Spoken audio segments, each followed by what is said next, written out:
ni tempat kami sekali-kali tak akan genjak daripada tempat ni. Sebab kami apa jadi ribut taupan apa pun, Tuhan kami Allah saja, lain tak ada.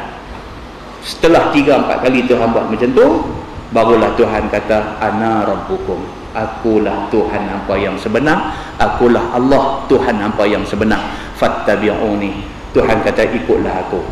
Titi pun dipasang di atas permukaan api neraka. Bila pasang aja, disuruh hak Islam ni semua lintas. Hak Islam lintas ni, ada yang lintas macam kilat menyambar, macam kuda, macam naik unta, macam berjalan, macam-macam. Selepas selesai semua orang Islam lintas sampai balik sana, tinggal puak-puak kafir. Bila tinggal, kafir ni lintas pun tak berani. Nak rapat ke titi ni pun tak berani. Takut mereka dengan titi ni. Mereka nampak titi ni halus, lebih halus daripada rambut belah 7. Tak berani nak pergi, maka dicampak mereka ke dalam neraka. Bila campak saja, Tuhan tanya neraka, penuh tak lagi? Neraka kata, hal mim mazid, ada tambah lagi ke? Lempak sebahagian lagi. Tanya lagi, ada kosong lagi ke? Neraka tanya, hal mim mazid, sampai habis semua kafir masuk dalam neraka. Bila penuh, Tuhan pergi jijak-jijak neraka tu bagi penuh. Maka mereka duduk di dalam neraka, dan orang Islam dah duduk ada dalam syurga. Dibawa main maut dalam rupa seekor kambing.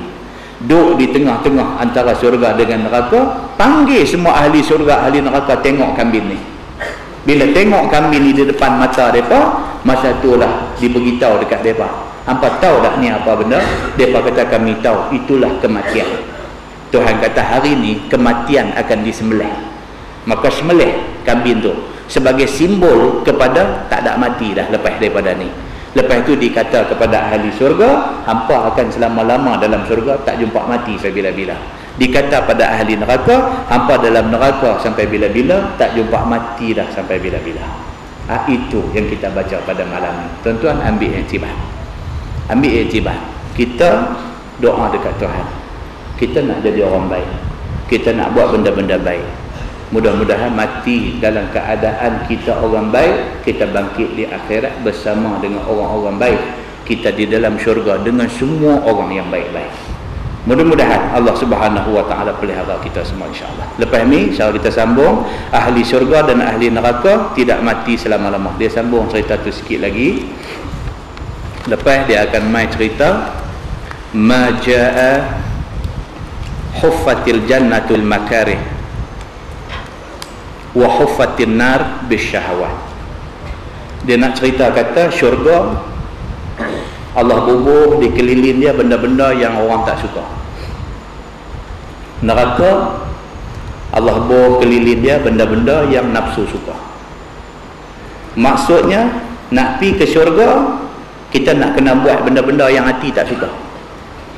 Nak kena bangkit pukul 5, sembahyang tahajud, nak kena baca Quran, nak kena sembahyang subuh awal pagi, nak kena tiap-tiap waktu dalam keadaan musafir, dalam keadaan apapun waktu sembahyang nak kena jaga, nak kena himpun duit untuk nak pergi Mekah buat haji, nak kena ada masa lapang berzikir.